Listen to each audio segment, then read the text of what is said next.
भोजन प्रसाद के लिए निवेदन करता हूँ। बिना किसी भगदड़ के, वहाँ 2, 3, 4 काउंटर लगे होंगे, महिला वर्ग को ज्यादा काउंटर दे दीजिएगा, पुरुष वर्ग धीरे धीरे लाइन में लगेगा।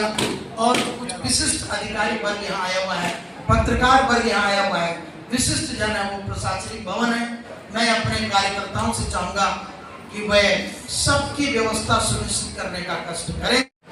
मैं भी कहा करता हूँ त्रिपाठी जी, संत न होते जगत में ब्रह्मांड जल गया होता, नारी न होती दुनिया में तो धर्म भी मर गया होता। आपने कहा कि राम अयोध्या नहीं छोड़ते तो भगवान नहीं बनते। मैंने भी कहा सूरज दिन भर तपता रहा, सूरज दिन भर तपता रहा, मगर शाम ढलने के लिए जननी छोड़ी, जन्मभूमि छोड़ी राम ने, राम बनने के लिए। अगर वो ये मोह में पड़ गए होते तो भगवान नहीं बनते। इसलिए जननी छोड़ी, जन्मभूमि अयोध्या छोड़ी राम ने, राम बनने के लिए। थोड़ा आगे बढ़ते मैंने 2 लाइन और लिखी। मेरे गुरुदेव महाराज यति जी, मेरे गुरुदेव महाराज यति जी ने तो शरीर ही छोड़ दिया।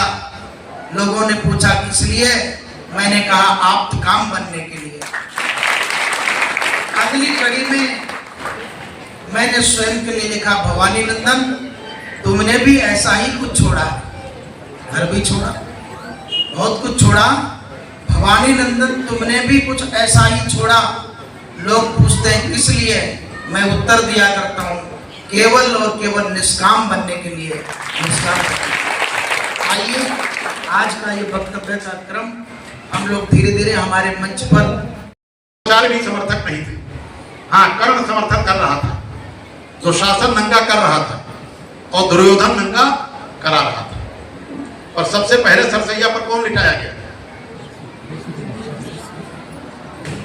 फिर द्रोणाचार्य, फिर कर्ण और दुर्योधन सबसे बाद में। तो सबसे पहले किसका नंबर आएगा? जो मौन है। भीष्म पितामह सरसैया पर पड़े करा रहे हैं और भगवान कृष्ण मुस्कुरा रहे हैं। तो भीष्म ने कहा, प्रभु ये मैं क्या देख रहा हूं? जब जटायु आपकी गोद में पड़ा हंस रहा था तो आप रो रहे थे, और मैं करा रहा हूं और आप मुस्कुरा रहे हैं। उन्होंने कहा, पितामह ये सही है। जटायु ये जानता था कि वो रावण से युद्ध नहीं कर पाएगा, वो मारा जाएगा। इसके बाद भी एक महिला की अस्मिता और प्रतिष्ठा के लिए उसने अपने प्राण दांव दिए। इसलिए वो हमारी गोद में पड़ा हंस रहा था और मैं रो रहा था। आप जैसा व्यक्ति केवल खड़ा हो जाता, कुछ बोलने की भी जरूरत नहीं थी। तो दुर्योधन, दुशासन, कर्ण नहीं, तीनों लोगों में किसी की हिम्मत नहीं थी